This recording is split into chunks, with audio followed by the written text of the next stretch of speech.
J'espère que vous allez bien. On va se retrouver aujourd'hui pour une nouvelle vidéo et on a deux joueurs qui ont fait de très bonnes performances avec deux decks différents. On a Mac Banterface qui a fait une bonne performance avec le DH de Cassie, donc c'est un DH quête et qui a l'air vraiment très stable. Il atteint jusqu'à top 50 légendes. En stats, je crois qu'il a fait un truc comme 63% win rate, il a fait 21... il était à 27 contre Druid et les Rogues, donc globalement très bonne stat contre des decks top tier. Et un truc comme 27-19, un truc overall, un truc du genre, peut-être un peu mieux. Donc on va en premier s'intéresser... oui, j'ai pas dit l'autre deck c'est le Rogue Defrattle. Donc on va en premier s'intéresser à la decklist de Cassie. Donc vu qu'on a vu un premier DH, l'idée c'est de voir une deuxième liste de DH. Donc pour la decklist, la voici. La decklist plutôt cool à jouer. Donc moi j'aime bien le gameplay de DH. On voit qu'il y a le package Relic. Il y a le package Jace, Guild Trader, Viper. Et on voit que du coup il n'y a plus l'arme A4. Enfin du moins dans cette version il n'y a pas l'arme A4. Qui est celle-ci, donc que vous avez dû voir dans ma première vidéo de l'extension. On a donc l'arcaniste qui va servir grâce au lifesteal. L'arcaniste qui permet de faire beaucoup de dégâts grâce à Fell Barrage, grâce à Mark of Scorn. Et puis voilà, une vipère contre les voleurs, très intéressant.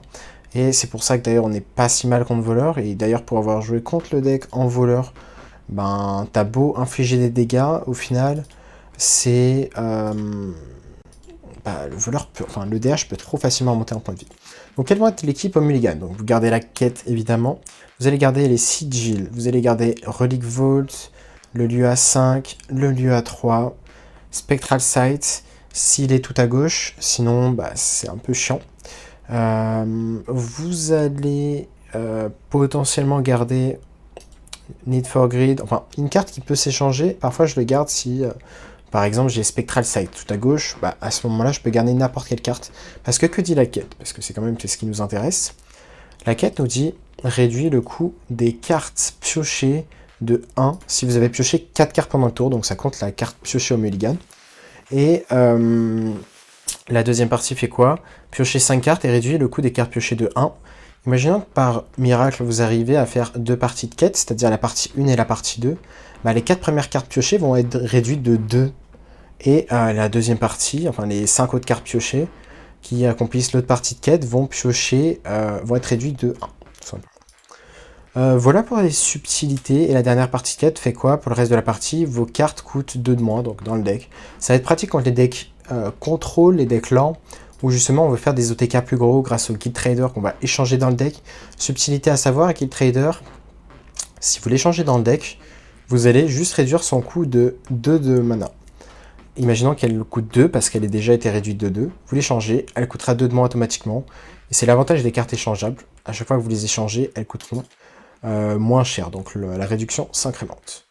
Donc voilà pour la decklist. On va maintenant se retrouver en game. Nous voici pour le mulligan. Ici, on va choisir de garder juste Relic Vault et Final Showdown, qui est la quête. On a une bonne main parce qu'on va juste faire la quête sur 1. Et d'ailleurs, on voit que le deck est tellement stable que on n'a pas besoin de Kurtrus.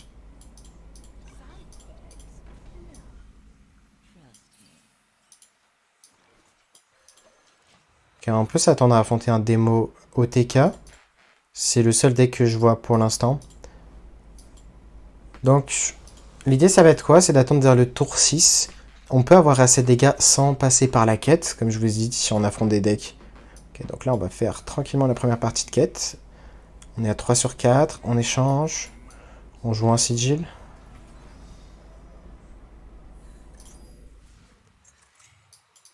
Ok. Et donc comme je vous disais, on peut OTK vers le tour 6, tour 7, sans avoir besoin de quête, je crois. Je réfléchis si je me suis pas déjà fait OTK tour 5. Je sais plus si je me suis fait OTK, mais je me suis déjà pris pas mal de dégâts, en tout cas. Et on voit que cette liste, au passage, ne joue pas de Lady Steno. Donc Lady Steno qui est globalement une carte qu'on pourrait s'attendre. Intéressant. Soit on pioche grâce à Need for Greed, soit on fait la Relic Vault. Je pense qu'on peut Relic Vault ici. Comme ça, les cartes piochées vont être réduites de 1, plus la réduction de la quête. C'est plutôt insane. On va évidemment faire Sigil ici. Donc là, je vous parlais de vous adapter selon le match-up que vous faites. Là, on n'a pas besoin d'être ultra rapide, parce qu'on affronte un deck OTK, mais qui est lent lui aussi.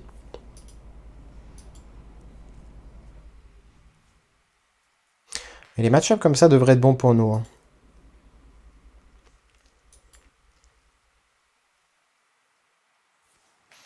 Et du coup, j'ai pas compté pour vous le nombre de dégâts qu'on peut avoir. Salut à toi Asbla. Hey Morphscale. What's up? J'ai pas compté les dégâts pour vous, mais vous pouvez vous amuser à le faire. Imaginons qu'en late game, du coup, vous ayez Guild Trader, Arcanist. Vous avez donc plus 6 de spell damage. Chacun des Felbar Rage va faire 8 x 2. Si l'adversaire a des serviteurs, bah, vous avez là où 1 de mana qui va faire non pas 1 mais 7. S'il reste des serviteurs, il vous restera très certainement une Relic of Extension pour tuer les gros serviteurs. Et du coup, ça fait 16 de dégâts par Felbar Rage qui vont face. Plus le sort à 2 qui n'inflige pas 3 mais 9. Et en termes de dégâts, on peut vraiment vite monter. On a les Furies et Jace pour répéter justement tous les dégâts. Et imaginons que vous affrontez un deck contrôle, je pense notamment au DK contrôle qui joue beaucoup de HP. Eh bien, vous allez tout simplement pouvoir... Attendez, on va compter... On est à 2 pour la quête. On pourrait juste échanger ici. Ok. On va juste échanger. Attention à ne pas overdraw la quête, très important.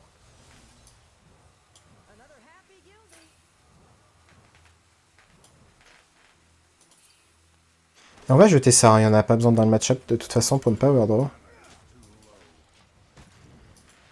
Donc ouais, vous pouvez monter à énormément de dégâts.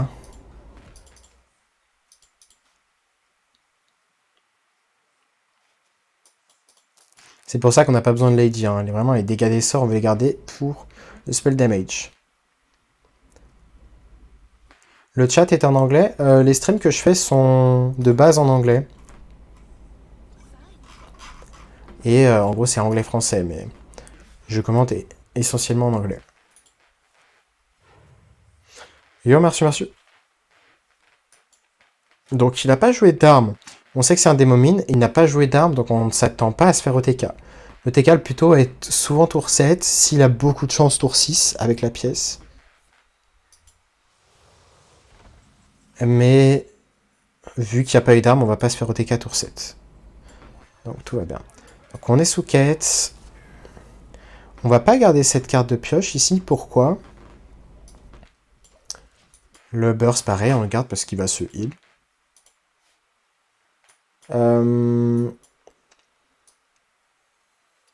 Ouais, donc ce que je voulais dire, avant toute chose, c'est si vous affrontez un deck contrôle. Donc, je n'ai pas fini l'explication tout à l'heure.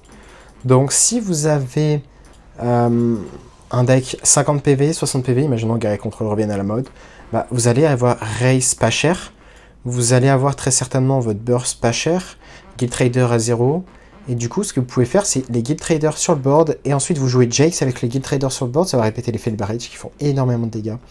Et c'est un moyen de faire beaucoup de dégâts. Donc je compte pas pour vous, mais c'est beaucoup. Donc là, on va se vider la main pour faire en sorte... On se vide justement des cartes qui n'interagissent pas avec le spell damage. Donc, notamment ça. Ceci. Est-ce qu'on n'a pas le choix d'envoyer un spell damage? Intéressant. Enfin, on peut avoir pas le choix de lâcher un Fel Barrage. Peut-être qu'on va balancer le plus cher ici. Et on lâche la relique.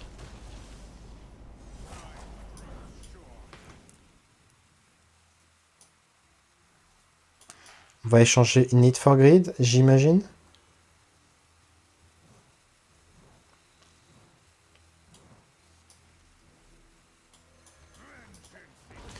Et a priori, prochain tour, il devrait être mort.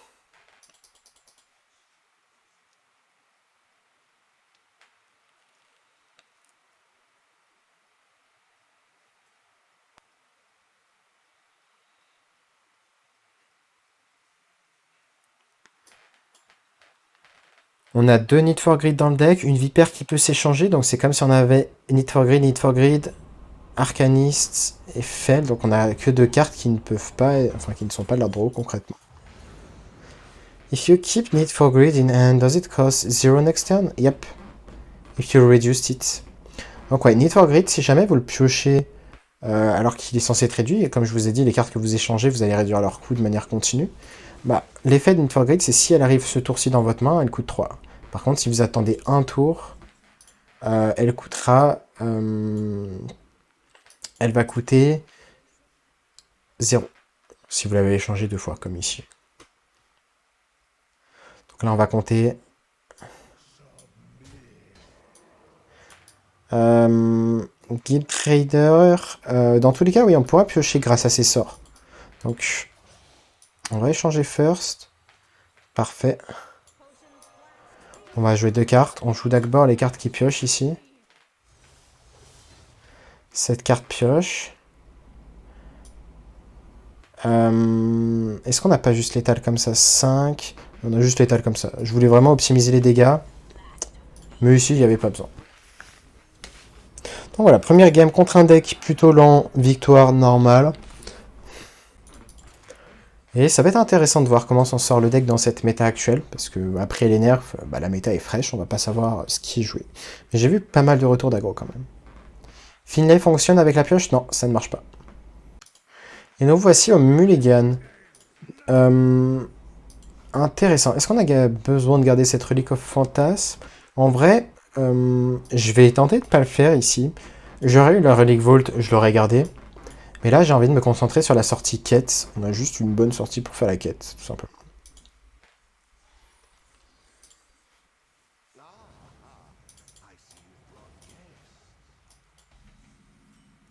Ok, on a relique Vault. Intéressant.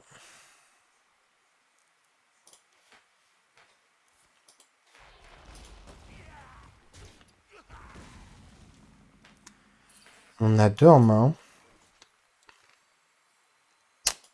La question, ça va être comment on va curver. Parce que en même temps, on a envie de faire pièce Relic of Dimension.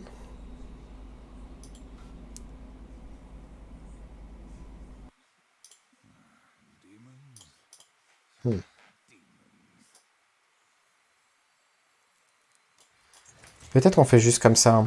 Je pense qu'on affronte un deck plutôt contrôle, donc ça va être intéressant. Do you still eat spicy chilies after 10 subs? I stopped to do that, but I could make it come back. It was cool. Donc on me demande si je fais encore... je mange encore des piments. Parce que tous les 10 subs, chaque stream, ce que je faisais, je mangeais du piment. Voilà, en plus ça me maintenait éveillé, surtout que des fois je fais des longs streams, donc... Ok. On va juste faire ça ici. Et ici, est-ce qu'il y a un intérêt à pièce Relic Vault? On va juste le faire pour le mana, je pense.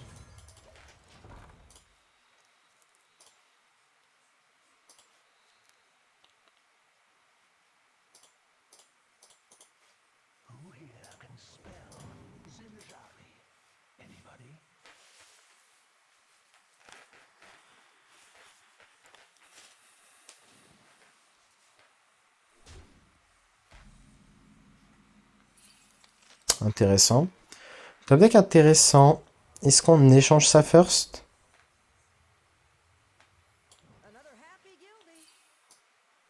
C'est une carte qu'on va juste jouer comme ça. Pourquoi? Parce qu'on aurait pu se dire, ouais, on fait... on appuie sur ça, Relic Vault. Enfin, Relic Vault, et on joue le sort à 3 pour avoir plus de créa. Sauf qu'on a vraiment envie de faire la quête le plus vite possible. Et donc, on garde ce lieu pour celui-là, et sûrement celui-là. T'as vu le Defratel Rock de jambes? Je sais pas si c'était la liste de jambes. Est-ce que c'est la liste qu'a joué Briathorn? Je la montrerai de toute façon après cette vidéo. Hop, attendez, ma caméra est floue.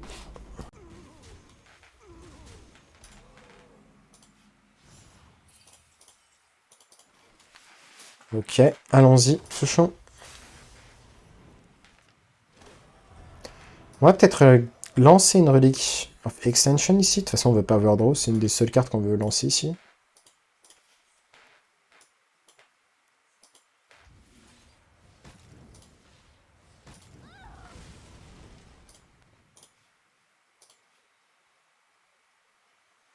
Et je pense qu'on reste comme ça.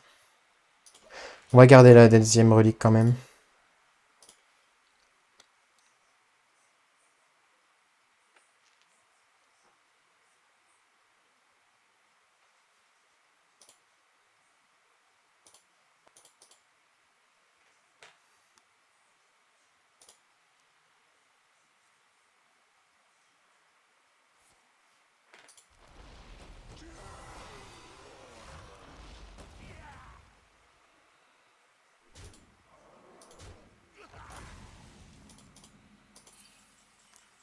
Ok. Est-ce qu'on a envie de lâcher cette relique Vault? Faire une relique of extension ou est-ce qu'on peut pas faire juste la quête? On voit que cette carte coûte 1 mana. Donc il suffit de lancer des cartes. Pour lancer des cartes, je vois bien cette carte lâchée par exemple. Hop, relic of extension. Dans tous les cas, je joue contre un deck un peu contrôle, donc il aura pas souvent du board. Donc c'est fine ici de lâcher et de plus avoir de relique à 1 mana. Est-ce qu'on va pas avoir le choix de lâcher ça? D'abord, on va faire ça. Attention à ne pas overdraw la quête. Donc là, on va devoir jeter une carte. Dommage, on pourra pas jouer ça. C'est des 7-7 quand même.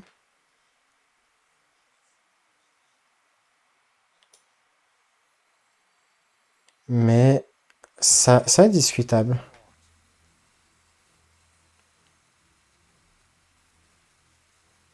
Mais non, je pense qu'on veut faire la quête ici, hein.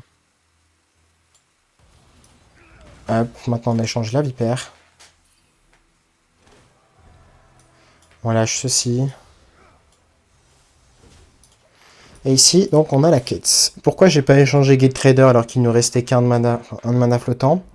Tout simplement parce qu'on va l'échanger après Kurtrus. Là, si on l'échange, ben, du coup, on va piocher une carte supplémentaire qui va coûter son coût originel.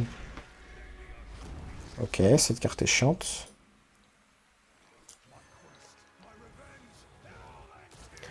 On s'en fiche de sa carte ici, on va juste tranquillement échanger nos Guild Traders. Après, il devrait pas avoir trop de burst. C'est pas un deck qui joue du burst, c'est pas un DK bleu. Là, on est virtuellement à 8 PV.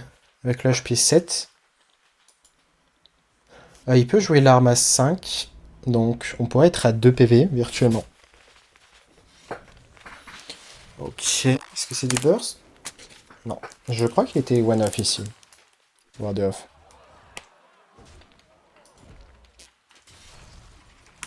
Ouais, avec le 2 dégâts face, il était one-off. Donc là, la question c'est est-ce qu'on peut tuer l'adversaire maintenant, ou au moins remonter en point de vie? Donc il nous reste un sort lifesteal.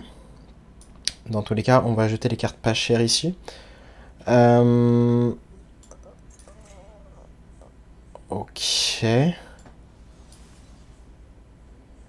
J'imagine qu'on va partir un petit peu en all-in.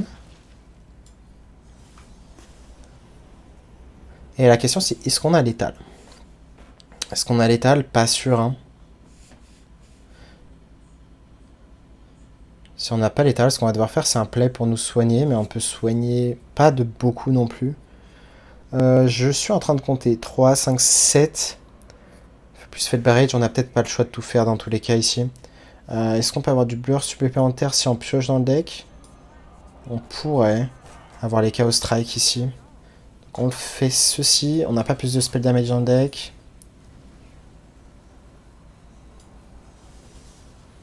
Est-ce qu'on en a intérêt de piocher? Oui. Parce qu'on a l'étal en fait.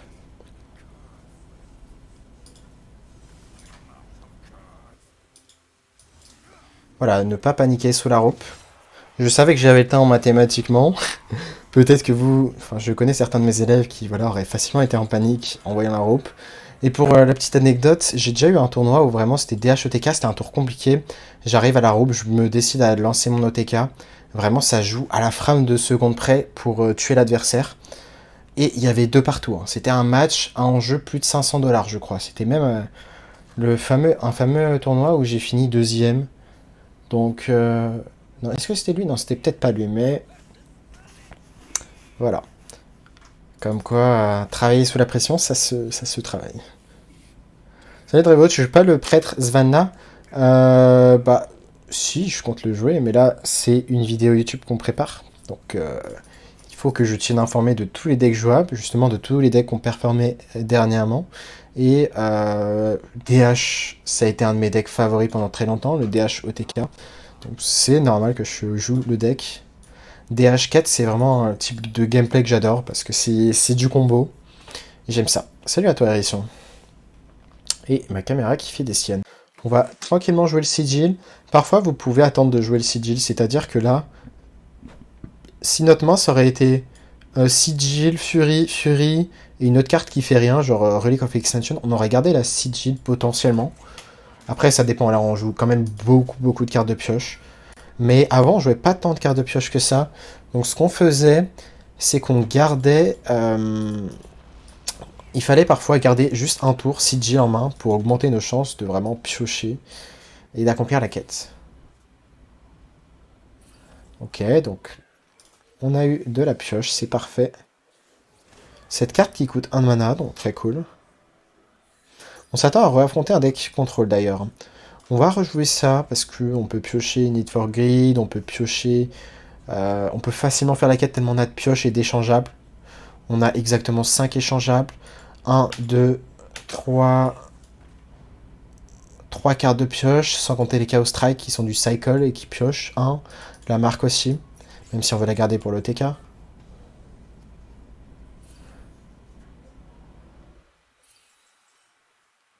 Et je pense qu'on va faire ça... Est-ce qu'on fait vraiment ça? Non, là, typiquement, on va attendre. Tant pis, on n'a pas touché de la pioche. On va jouer Relic Vault. Dans tous les cas, on a de très grandes chances, prochain tour, de choper quelque chose comme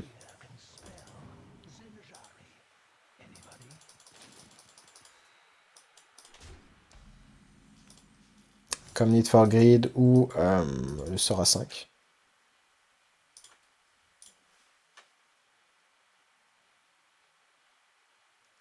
Je réfléchis ici si on veut changer.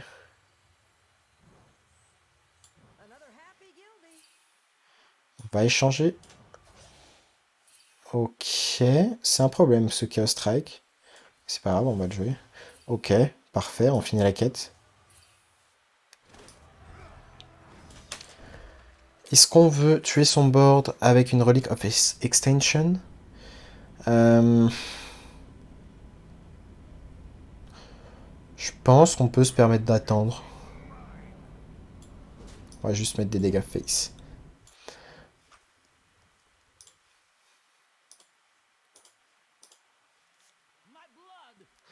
Je sors combien de vidéos par semaine environ? Bah, si je tiens le rythme que j'ai actuellement, de 14. Pour l'instant, je suis à 2 vidéos par jour, j'essaye de tenir ce rythme. Donc là, pour les streams, je serai pas là de lundi à mardi. Ok, très bonne draw ici. On va d'abord lancer ça. Attention, parce qu'on va overdraw. Donc on est obligé de lâcher encore une relique. Peut-être ce qu'on va faire, c'est tout simplement lâcher la furie. Comme ça, on réduit de 2 et de 3 et on fera plus de dégâts aux serviteurs sur le board. Donc voilà, une des erreurs que vous pouvez faire principalement, c'est de overdraw. On va, je pense, trade ça d'abord. Ensuite, jouer la relique of Extension.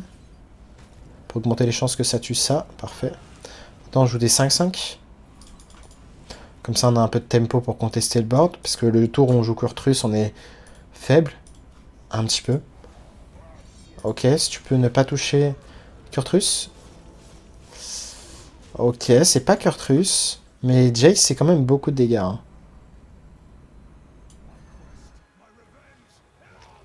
On peut jouer Spectral, parce que dans tous les cas... Est-ce qu'il y a mieux en carte de pioche, là, à voir? Il y a le Relic of Dimension number 2, numéro 2. On pourrait échanger, là.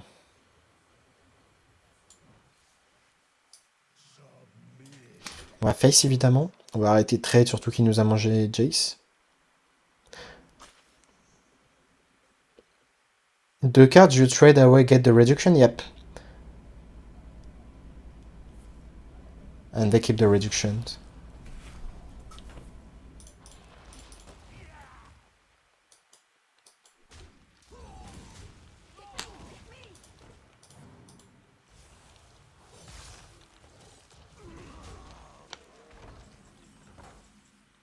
Ok, draw parfait ici. On garde tous les spell damage, donc on va forcément jeter cette carte, c'est la seule qui n'a pas de spell damage. Question c'est, est-ce qu'on peut tuer l'adversaire maintenant? Je pense pas, il nous manque une guild trader. On peut mettre beaucoup de serviteurs, dans tous les cas on n'a pas d'autres reliques. On s'attend à se prendre le T8 qui va manger tout le monde. Ça c'est sûr. Intéressant. Je pense qu'on va juste vouloir tuer l'adversaire prochain tour. Est-ce qu'on échange cette guild trader pour augmenter nos chances de piocher Need for Greed? Je pense qu'on peut. Parfait, comme ça on réduit le coût de 7 guild trader. Et on va garder ce Need for Greed en main. On ne s'attend pas à mourir. 5, 7. L'arme qui ferait 5, 12. Puis HP. On espère ne pas mourir. Si on meurt, bah ok, je saurais que le deck a accès à beaucoup de burst. Il y a un spell random quand même. Mais a priori, cette version n'a pas accès à beaucoup de burst. C'est vraiment un package control. Il détruit tous les serviteurs, j'imagine? Ouais, c'est la fameuse carte. La question maintenant, c'est est-ce qu'on a l'étal? Je m'attends très souvent à voir l'étal. Surtout qu'on a Need for Greed pour piocher. Donc on pioche absolument tout le deck. Et on sait que la quantité phénoménale de dégâts qu'on a est plus susceptible d'être létale. Hop, on balance ça, on balance ça, on balance ça. Attends, il est pas mort?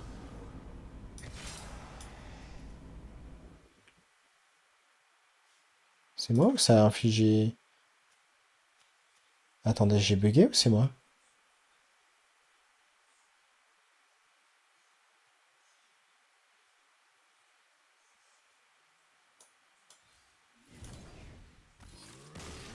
Ah, il faut droit un spell. Ok, subtilité. Intéressante, que je n'avais pas remarqué. Il faut draw un spell, sinon ça marche pas, c'est ça? And if you draw a minion, does it work?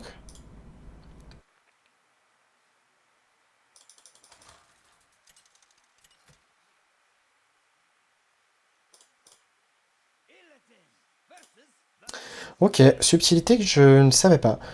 Pioche une carte, si ce n'est pas un serviteur, inflige 3 points de dégâts au... Bah en fait c'est juste la carte a été nerf ou non c'est juste moi qui ai mal lu la carte. Non c'est juste moi qui ai mal lu la carte, my bad. Ok. C'est vrai que sinon ça serait broken s'il n'y avait pas de conditions.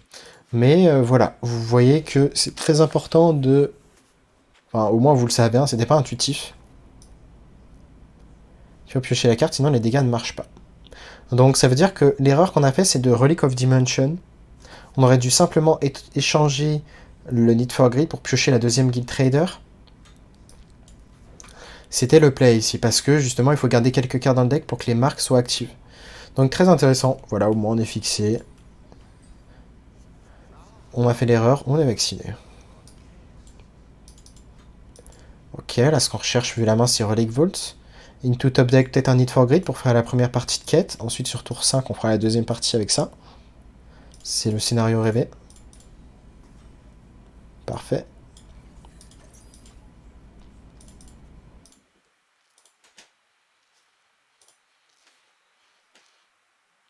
Si tu piochais Guild Trader avec, ça n'aurait pas marché non plus. Yep, yep. Ça n'aurait pas marché. Donc pour l'instant, on voit qu'on affronte beaucoup de Death Knight. Et on a affronté un démo OTK. Certes, le deck n'est pas si lent que ça. Mais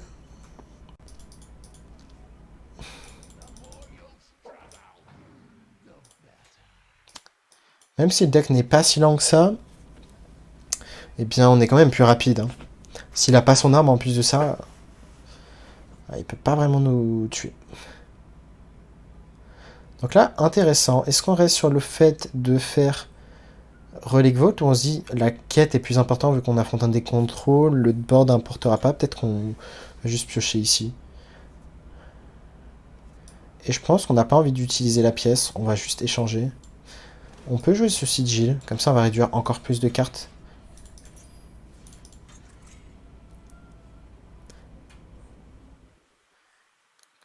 Parce que comme ça on va réduire la carte top deck de 1. Et on va réduire 4 cartes supplémentaires, donc 5 cartes, plus la carte piochée de manière naturelle. Et top deck. Ok. Est-ce qu'on peut garder la pièce avec cette draw? Non, dans tous les cas il y a le sigil. Quelle carte on veut jouer? Je pense qu'on va jouer la plus chère ici. Au pire, on pourra jeter ce petit AOE, cette petite AOE 1. Dans tous les cas, on veut pro ici ça. On risque de piocher prochain tour. Et voilà. Hey Norris, thanks a lot for the raid, man. Hope you had a good stream. I'm doing a YouTube video in French for now, so I'm just commenting the video in French, but it will be soon over. And we will swap back to English. So Norris, if you don't know him, actually trip top 1, I guess, on free servers. Norris qui est top 1 sur les trois serveurs.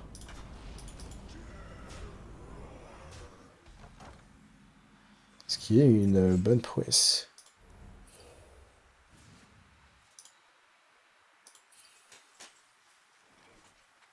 Ok.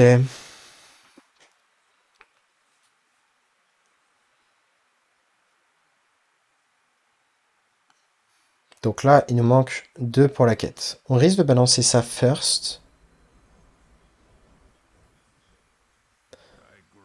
Ensuite de piocher avec cette relique.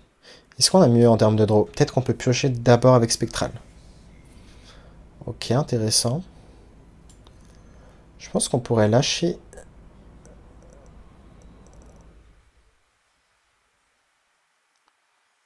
ceci. Pour vraiment réduire du maximum les cartes qu'on pioche, même si dans tous les cas, on joue pas de cartes à plus de 5 de mana. Un 4. La question c'est, est-ce qu'on lâche un burst pour ne pas overdraw? C'est chiant quand même, mais on n'a peut-être pas de choix. Il y a des overdraws inutiles, entre guillemets.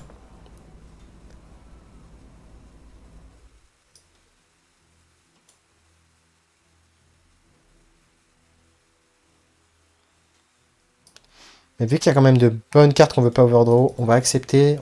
On va pas accepter l'overdraw ici.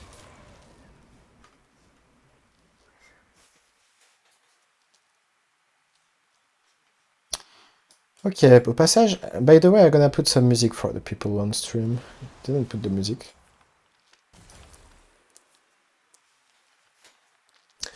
Est-ce qu'on est mort? On a l'air d'affronter un deck burst. D'ailleurs, j'avais pas remarqué ce détail.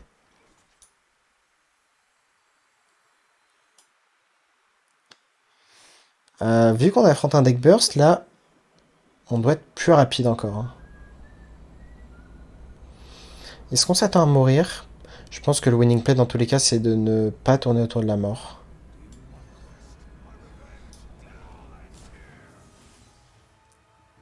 Ok, je pense qu'on n'a pas le choix de tuer sa créa. Dans tous les cas, il ne joue pas de...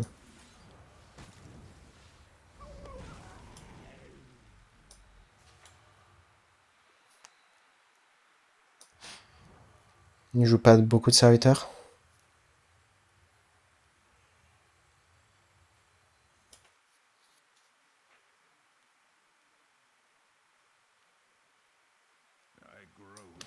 Ça avance à rien de piocher avec Need for Greed.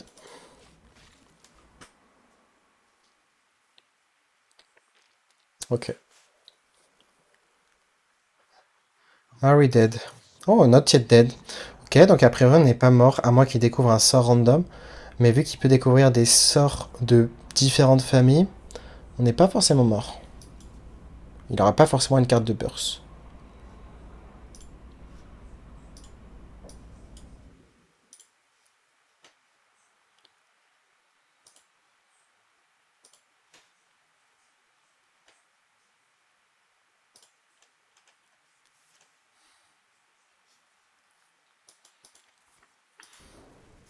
Ce qui est chiant, c'est qu'il freeze notre héros, donc on va être vraiment limité en termes de dégâts.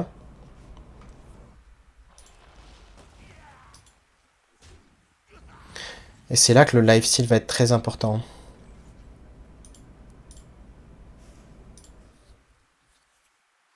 Le lifesteal va être important.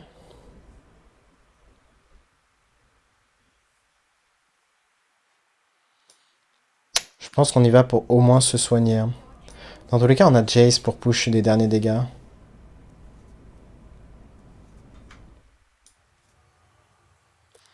On est toujours à la recherche de Marc.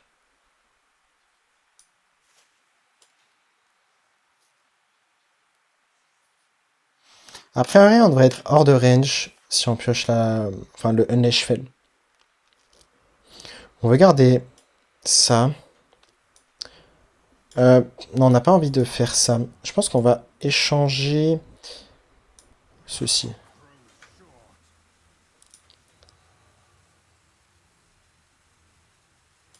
On va échanger maintenant ceci. Ceci.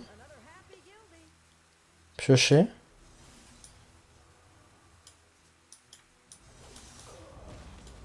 On n'a pas trouvé lifesteal. Dommage. Il y a premise de lifesteal cards. Annoying. Donc là, on aurait pu garantir le fait de piocher le Unleash. Ça me paraissait pas forcément correct, vu qu'on avait vraiment de grandes chances de juste... de juste piocher le sort, en fait. Et alors, est-ce qu'on a tapé? Ouais, on a tapé. C'est au moins une chose de faite.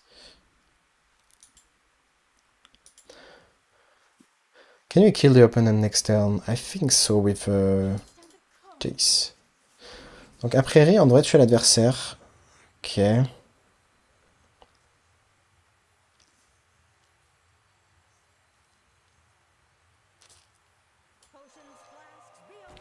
Donc, comme je vous disais, on va pouvoir jouer Jace.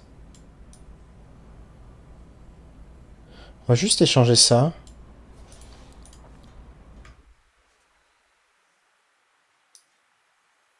Faire ceci. Ceci. Ceci. Ceci. Et voilà, ça suffit en termes de dégâts. Bon, au final, on voit qu'on a été large en termes de dégâts. On aurait pu très clairement accepter de perdre des dégâts et de ne plus avoir de sort dans le deck. Et donc de piocher tout le deck, tout simplement.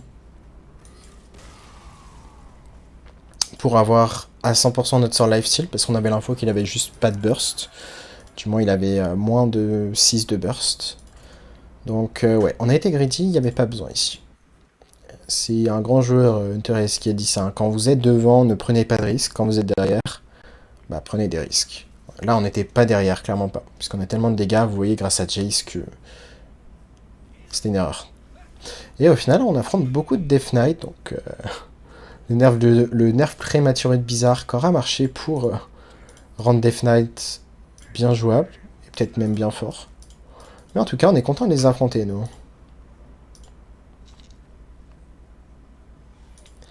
What does this deck lose to? Nothing. You just beat everything. Donc, question très intéressante, quels sont les mauvais match-ups? J'ai pas la réponse encore, pour l'instant j'ai pas fait assez de game, mais si c'est comme l'autre version, j'aurais tendance à dire aggro peut-être. We probably lose to aggro decks. Aggro paladin.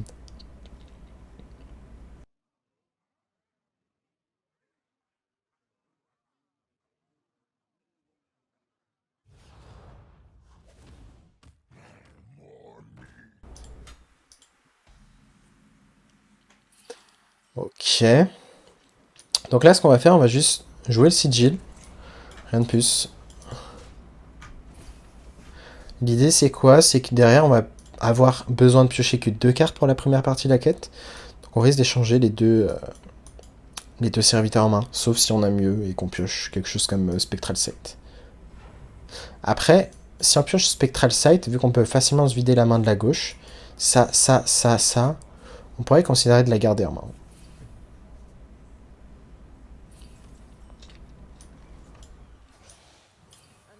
On aurait dû échanger la Guild Trader d'abord. Petite erreur ici.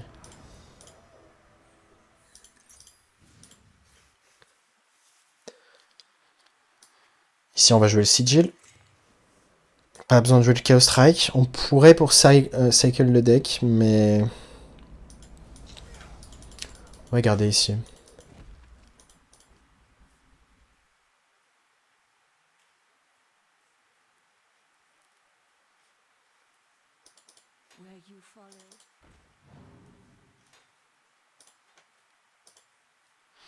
Bonsoir, qu'est-ce qu'on doit pick au mulligan? Eh bien, nous allons garder Relic Vault. Si t'as Relic Vault, tu gardes Relic of Phantasm. Sinon, je suis pas un grand fan de le garder. Si tu sais que t'affrontes un aggro, tu gardes Relic of Extension. Mais également que si t'as Relic Vault, en vrai. Bon, tout va bien, on va pas overdraw la quête. Parfait, on pioche ceci. On peut faire la deuxième partie de la quête facilement prochain tour. On va juste rester comme ça. On aurait pu se dire qu'on lâche un Felbarrage et Mark, mais j'ai vraiment envie de grid mes AOE. Et mes AOE, c'est du lifesteal, donc on va se soigner d'énormément dans tous les cas. On n'est pas en danger, on ne joue pas contre un deck combo, donc ça sert à rien ici de balancer son burst. Loin d'être en danger. Et au contraire, ça serait le seul moyen de perdre. Et en mulligan, tu gardes également Relic of Dimensions, Spectral Sight c'est tout à gauche, Sigil c'est un bon keep. Et si t'as un Spectral Sight, tu peux garder une carte échangeable avec. Pour la première partie de la quête. Ok, intéressant. Je pense qu'on va quand même lâcher la pièce. Dans tous les cas, on a besoin de place en main. On va faire ceci.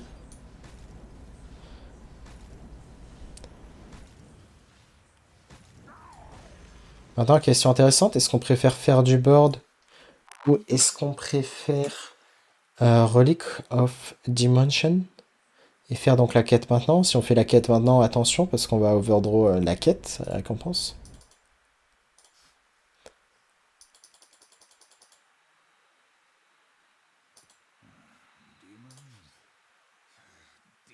Est-ce qu'on pourrait choisir de faire double 3-3, double 4-4? Le truc, c'est est-ce que ça nous fait vraiment gagner? Je suis pas un grand fan. Parce qu'il peut juste Krabatoa, il a quasiment tout tué. Donc voilà, on va juste faire la quête tranquillement ici. En plus, on réduit de pas mal Jace, ce qui est une bonne chose.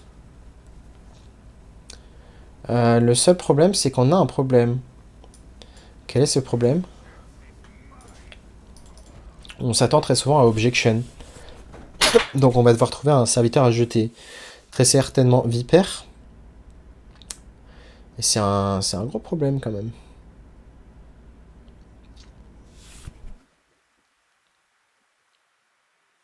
On va pas pouvoir se permettre de juste lâcher Kurtrus comme ça.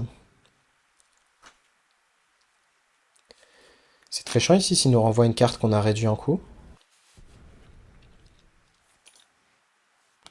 Il essaye de toucher Kurtrus.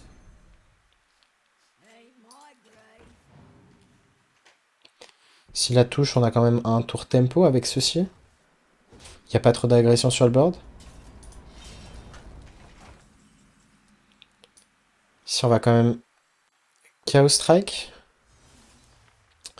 On pourrait Spectral. Ok, est-ce qu'on se dit qu'on balance Guild Trader? Je pense qu'on va le faire.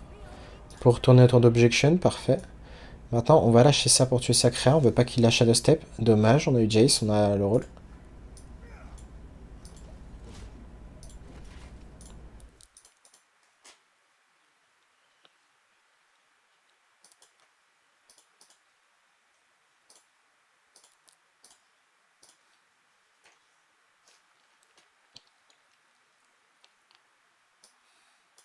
Donc ouais, les secrets qui sont vraiment une source chiante. Encore plus, encore moins avec cette version, mais la version que j'ai présentée de DH, c'est vraiment plus cancer parce que tu joues que 3 serviteurs. T'as pas moyen de tester Objection. T'es obligé d'envoyer ton serviteur dégâts des sorts. Je crois qu'on peut s'attendre aussi à Explosive Rune.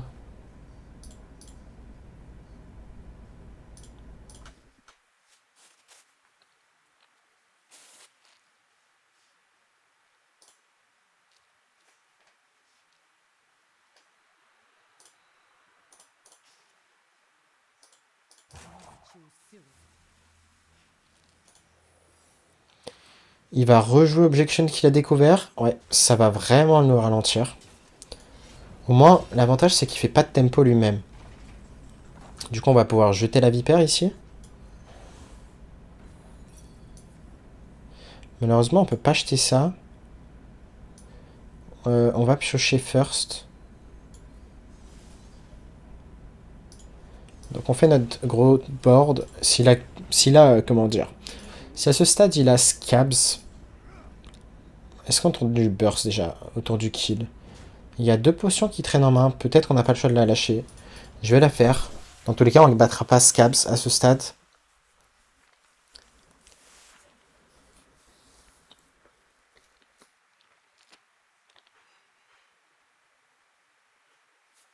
Mais ouais. Les objections qui font vraiment trop mal. Hein. Très peu de chance de les découvrir sur la 2-2. Enfin, en termes de statistiques, c'est de l'ordre de une chance sur le nombre de secrets. 1, 2, 3, 4, 5, 6, 7. 7 secrets. Et est-ce qu'on est mort? Ouais, on est mort. Dommage. C'est vraiment Objection qui nous a battus. Hein. C'est juste ça.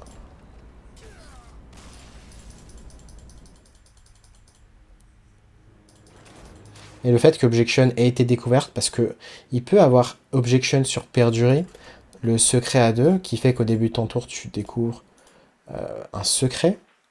Sauf que là, il l'aurait pas répété sur Tess ou Contrebande. Là, le fait qu'il la répète, c'est vraiment sa no rect. Hein. C'est juste échec et mat. Derrière, elle a eu du burst et dommage. Voleur à nouveau. On va rien garder ici. Et là, on a le type de main qu'on veut, justement. Enfin, du moins, qui accomplit la quête au tour 3. C'est parfait parce qu'on a même un tour 2. Relic Vault, qui est le meilleur tour 2 qu'on voudra jouer pour setup nos reliques.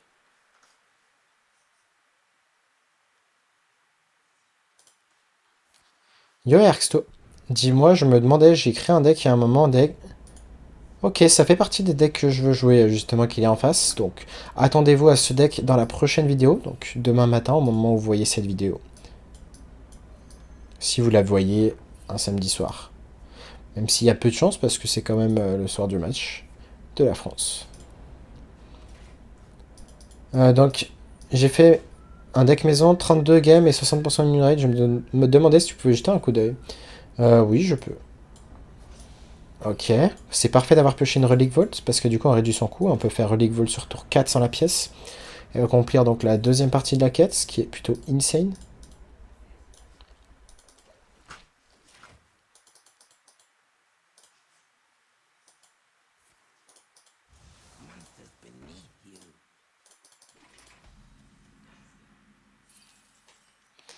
Ok, allons-y. Je suis pas sûr qu'on ait envie de tuer sa créature. Relic of Dimension va coûter combien? 3. On peut lâcher ceci. On pourrait... Est-ce qu'on a vraiment envie de tuer sa créa? Non, pas vraiment. On va attendre le prochain tour, parce que s'il réduit le coût d'un Defrattle et qu'il le joue maintenant, on n'est pas si content. Quoique. On va le jouer maintenant. Pourquoi, si jamais il a la carte qui double Hérald d'Agonie? Et s'il la joue et qu'on n'a pas tué sa créa, bah du coup, ça va être un peu plus chiant. On peut tuer sa créa. S'il a une mine 4-4, c'est pas dérangeant, par exemple.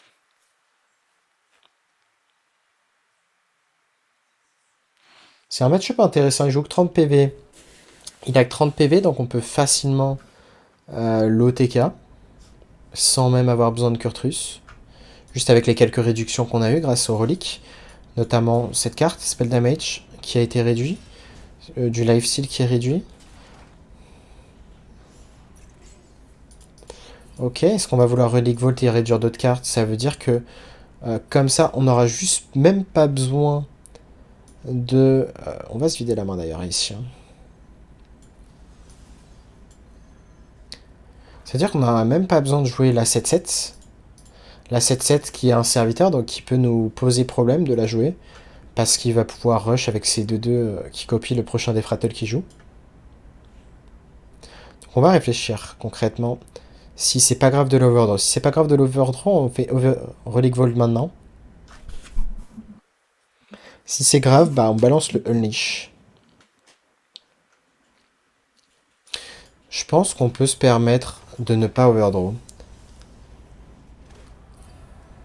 Ok, est-ce qu'on veut jeter Relic of Phantasm? C'est quand même 12 de dégâts, s'il ne les gère pas. Donc on s'attend pas à mourir non plus maintenant, hein. Le Defratel qu'il a copié, c'est pas celui d'une bombe. Et prochain tour, on a beaucoup de dégâts, hein, du style 6, 12... voilà, on a un certain nombre.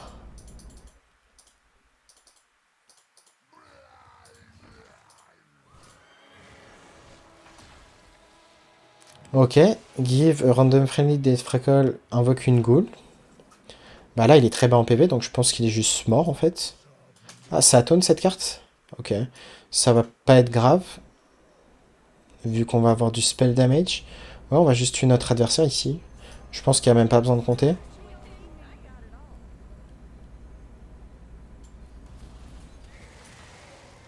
On peut balancer ça, même s'il n'y a pas besoin en théorie. Hop, hop, voilà, il est bien mort. Donc vous voyez, l'essentiel c'est d'identifier justement des match-ups où il n'y a pas besoin de Kurtrus.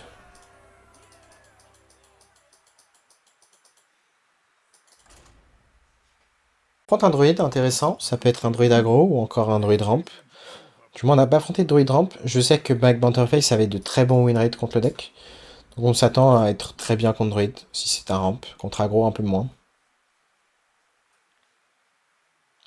Si jamais vous vous demandez est-ce que ça vaut le coup de sigil, de quest pièce sigil, la réponse est non, même si vous avez un spectral sight à gauche.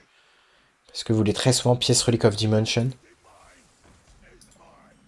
Très chiant. On est obligé de pré-shot Sacrea, ça fait partie des cartes. C'est un peu comme à l'époque, justement, quand la quête était sortie, les quêtes étaient sorties. Beaucoup de decks avec quête perdaient sur un troc sur tour 1, s'ils n'avaient pas la, enfin, s'ils avaient la pièce. Et là, en l'occurrence, ça risque d'être le cas. Je pense que... Donc tant pis, là, ce qu'on va faire, on va juste lock son board. Malheureusement, on ne lock pas son board entièrement. Et on accepte juste de perdre cette game sur le troc sur 1. Si on n'avait pas eu la pièce, ça voulait dire que ben, on jouait la quête tranquillement, on n'était pas dérangé par le trog. Mais malheureusement, c'est la vie, ça arrive. Dans tout le cas, on joue une AOE à 1 de mana. Avec un spell damage, on pourrait piocher les deux si on est nutsé. On a la guild trader. On va juste échanger 2 fois ici. Et j'imagine qu'on va le laisser boardlock. Pourquoi ici je choisis de ne pas échanger les guild trader? On va juste... On va juste aller face. On veut le laisser boardlock.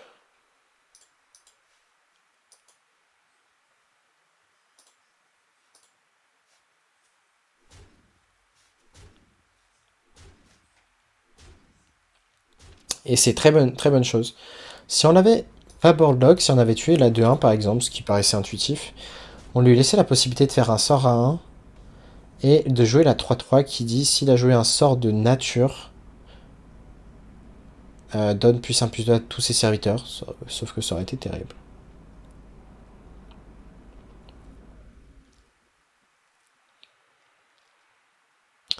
Est-ce qu'à ce stade on joue autour de la fameuse carte en question? Déjà je pense qu'on va piocher. Juste parce qu'on avait là-haut de piocher une carte qui nous faisait gagner instantanément. Et dans tous les cas il reste boardlock, ce qui est une bonne chose.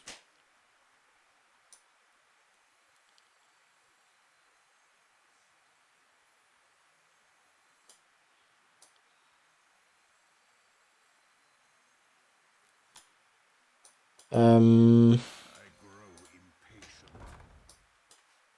je pense qu'on va rester comme ça. HP face.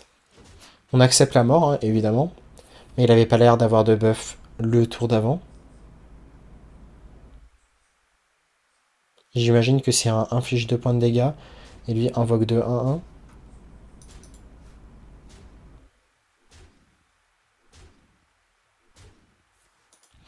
Donc ouais, on peut gagner sur le top deck du sort. Il est présent en 2 exemplaires.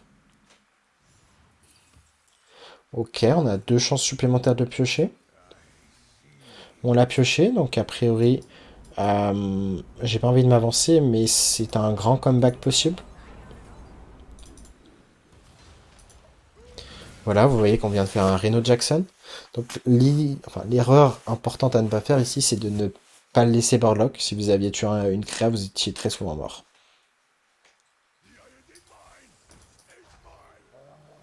France or England? England. Oh, I'm for France, of course.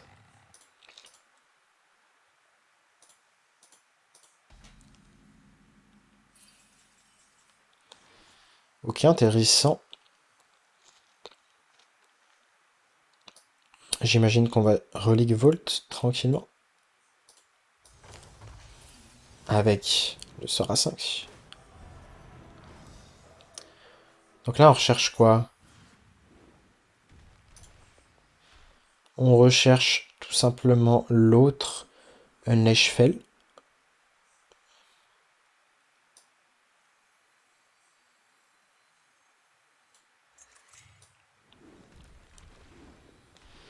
Et on va très certainement juste échanger cette vipère et jouer ceci.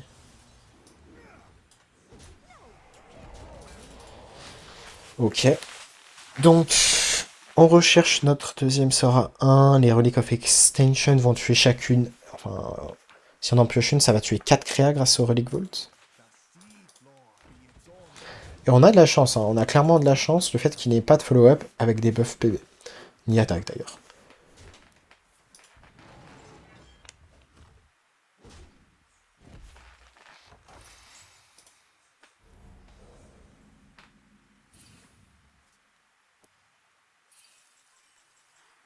Ok. On va tout simplement le laisser boardlock à nouveau. La question c'est comment on fait la quête. Je pense pas qu'on va piocher avec cette Need for Grid, donc on va juste l'échanger. On pourrait piocher grâce à ça. Maintenant on va devoir lancer ça pour avoir la quête qu'on overdraw pas. Ce qui est dommage c'est que ici on n'avait pas une carte échangeable, sinon on pouvait jouer la 7-7.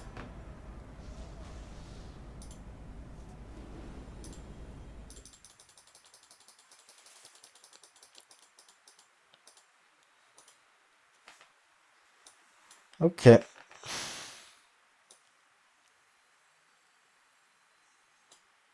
Soit on se dit on fait une AOE, soit on se dit on conteste le board. Et vu qu'on a la lecture qu'il a pas l'air d'avoir de serviteur, enfin de buff tout simplement, on va juste faire du board nous-mêmes pour contester cette rogue. Et derrière on aura assez à Relic Vault plus Extension pour tuer tout son board.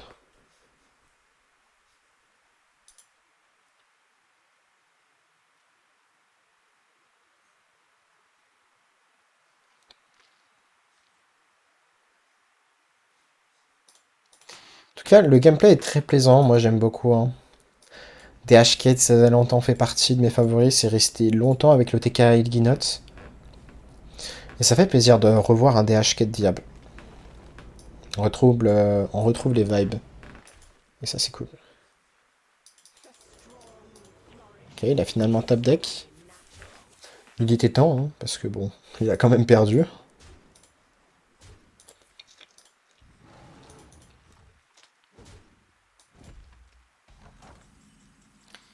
Ok, on a notre spell damage. Autant vous dire que il va pas être content.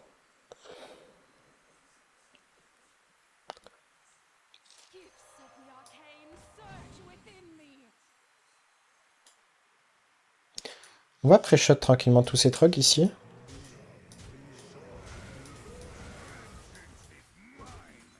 On n'a même pas besoin de lâcher Relic of Extension. On n'a pas besoin de piocher non plus. On pourrait faire juste 2-5-5. C'est très fine. Voilà, de toute façon, il concide logiquement. Il n'y a pas de débat ici. Donc voilà, c'est la fin de cette vidéo. En tout cas, très bonne decklist si vous avez envie de grimper, surtout avec le retour des DK. Bah, vous voyez que les deck control, vous allez les détruire. Même voleur, hein, vous allez globalement bien les détruire. Sauf voleur jackpot qui joue des secrets, ça c'est très chiant.